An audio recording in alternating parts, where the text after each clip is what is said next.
Agora sim, o nosso papo com o Dr. Evandro César da Cunha, ele que é advogado e hoje está aqui para falar sobre planos de saúde, suspensão de exames básicos em clínicas da Bahia. Por que será que isso vem acontecendo e quando aconteceu, o que você pode fazer? Olá, Evandro, bem-vindo, bom dia. Olá, bom dia, tudo bem? Tudo ótimo, um prazer recebê-lo aqui no programa Em Sintonia. Prazer é meu. E hoje para falar de um assunto tão importante, porque a comunidade, né, que pode estar passando por esse tipo de situação.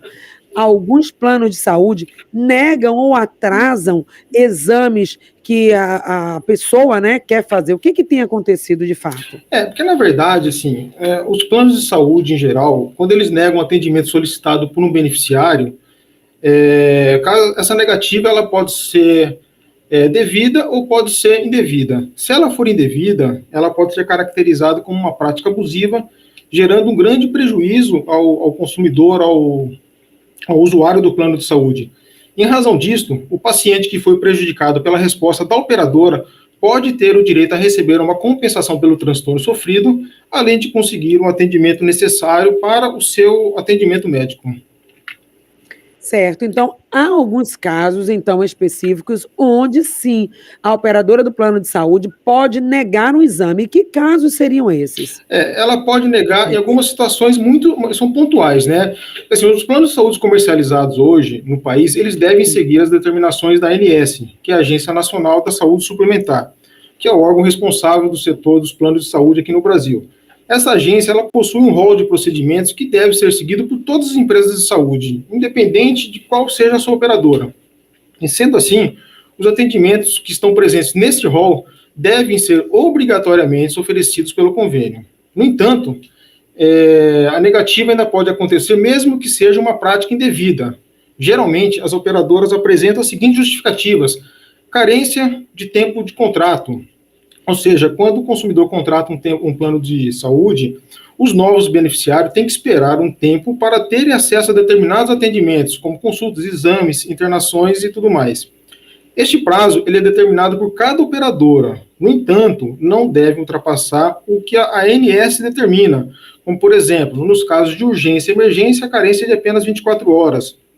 Para situações de parto, a carência é de até 300 dias. E nos demais casos, consultas, exames, internações, cirurgias, elas podem ser de até 180 dias. O segundo caso de negativa comum são as chamadas doenças pré-existentes. Essas doenças pré-existentes são aquelas que o beneficiário já sabe que tem antes mesmo da contratação do plano de saúde, como uma miopia, diabetes, hipertensão, entre outros. Neste caso, a negativa do atendimento pode acontecer por conta desta carência, que costuma ser de até 24 meses. Temos casos comuns de cirurgias bariátricas, por exemplo, que é um procedimento cirúrgico comum em pacientes obesos e precisam dessa intervenção cirúrgica para redução do estômago. O que acontece nesses casos, porém, é a negativa de atendimento, pois a operadora geralmente considera essa cirurgia como um procedimento estético, o que é um erro. Na verdade, a cirurgia bariátrica, ela é uma questão de saúde e tem que ser, sim, coberta pelo plano. Temos casos, por exemplo, de diversos exames. Infelizmente, alguns planos de saúde podem se negar a cobrir exames, prejudicando os beneficiários de uma forma geral. E, normalmente, são os exames mais caros que são negados. Eu tenho um exemplo aqui para tratar para vocês. Por exemplo, nós temos um exame denominado como PET-CT oncológico, que é um diagnóstico de imagem muito importante e auxilia o oncologista no momento do diagnóstico. Esse exame chegou no Brasil por volta do ano de 2000 e somente foi incluído no rol da ANS em 2021. Durante esse período de quase 21 anos, sem a previsão da cobertura pela agência, o usuário pagava integralmente, que costumava variar de 3 a 5 mil reais, dependendo de cada região, para após solicitar o reembolso da operadora. E os reembolsos, como a gente sabe, não contemplam os valores integrais que cada operadora, e cada operadora costuma ter uma tabela própria para esse tipo de reembolso. Temos também casos, por exemplo, de próteses, órteses, stents. Nós sabemos que as próteses, elas geralmente não têm atendimento quando visa um atendimento estético.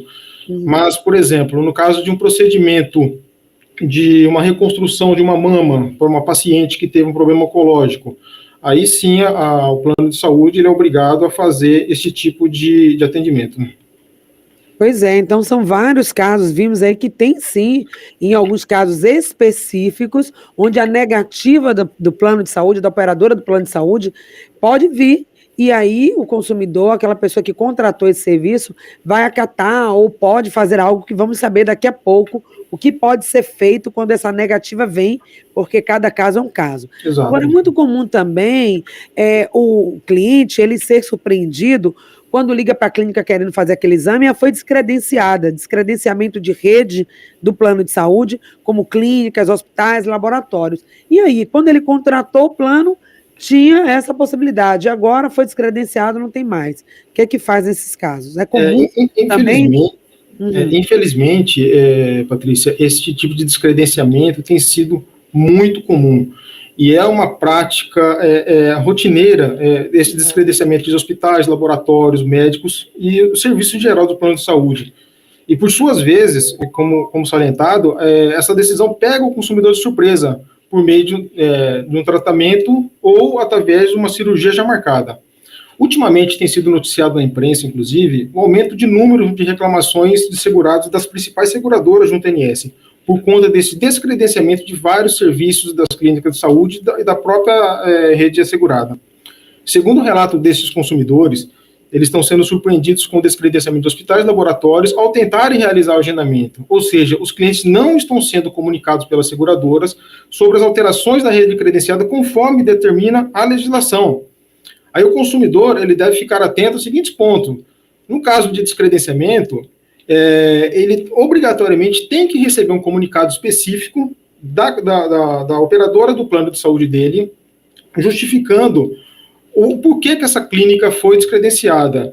E o mais importante, no caso de uma insatisfação desse consumidor, é registrar uma queixa na ANS, que é na Agência Nacional de Saúde Suplementar, porque os planos de saúde eles são obrigados a informar essa substituição. E, por exemplo, temos casos que são pacientes que são surpreendidos com interrupção de tratamento. Aqueles pacientes que estão em curso devem ser mantidos. Se você tiver problemas em manter as internações, como quimioterapia, procedimentos de alta complexidade ou qualquer outro tratamento em curso, deve reclamar também junto à ANS. E dependendo da urgência, é possível ajuizar uma ação judicial para garantir o procedimento seja efetuado da forma adequada. A interrupção de um tratamento é considerada uma prática abusiva pelo próprio Código de Defesa do Consumidor, fora a exposição de risco e agravamento clínico do paciente. Claro. Também, no caso de um descredenciamento, só para finalizar, que não é o ideal, mas o paciente, de repente, ele pode solicitar a portabilidade do plano. Se ele tiver mais de 2 anos de contrato, ele faz a portabilidade dessa carência para uma outra operadora e passa a ser atendido da operadora A para a operadora B. Não é o ideal, né? Mas, em último caso, é o que resta ao consumidor. Eu também já passei por essa situação, às vezes não só o procedimento ou a clínica, a unidade foi descredenciada, mas o profissional. Por exemplo, um filho, já aconteceu comigo, acompanhada por um especialista, fez inclusive uma cirurgia, um acompanhamento pós-cirúrgico, e depois, 30 dias para retornar, esse profissional não trabalha mais com a gente. E agora? O que é que acontece nesse caso, quando o descredenciamento vem por parte do médico ou do laboratório, por exemplo? Porque assim, inicialmente, Patrícia, nós temos a lei que é 9.656 de 98, que ela é a lei que rege os planos de saúde. E nós temos um artigo específico, que é o artigo 17, e que ele trata sobre a possibilidade do descredenciamento por parte das operadoras. Mas, para isso, é preciso cumprir alguns requisitos. Além desses requisitos da lei, temos resoluções normativas da ANS que dispõem sobre os critérios de equivalência para a substituição dos prestadores de serviço.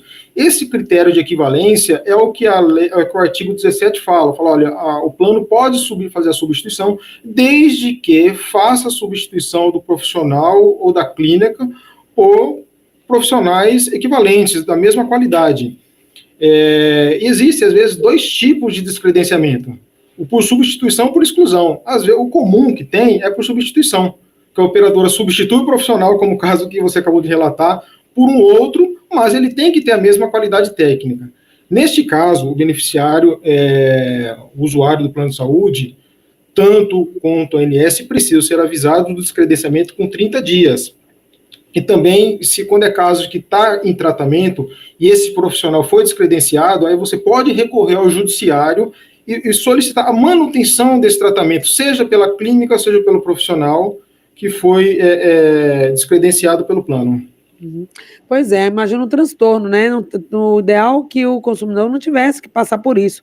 Porque como é que se dá esse contato com a Agência Nacional, né, que opera o serviço de plano de saúde? Tem que mandar um e-mail, é através de contato? Hoje em dia tudo é facilitado com o WhatsApp, tem que ser formalizado, tem que constituir um advogado para conseguir isso?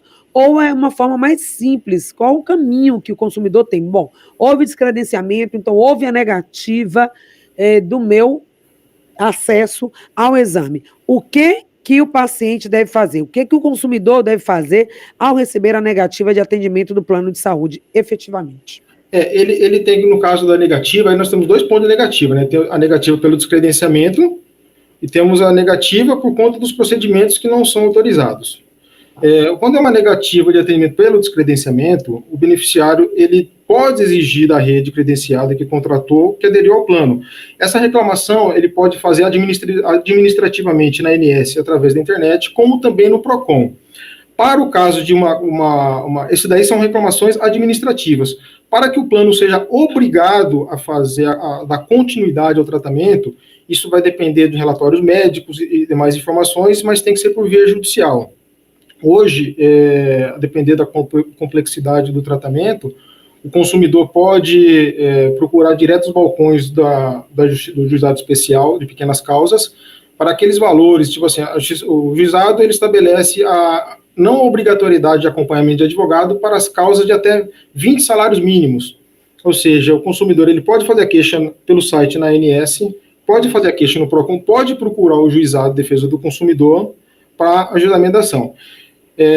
Só que quando se trata de um ajuizamento de ação, embora o judiciário dê todo o amparo ao consumidor que esteja desassistido de advogado, por se tratar de procedimentos específicos da legislação, o ideal é sempre procurar um profissional habilitado, que tem experiência com planos de saúde, que tem experiências nas varas de relação de consumo.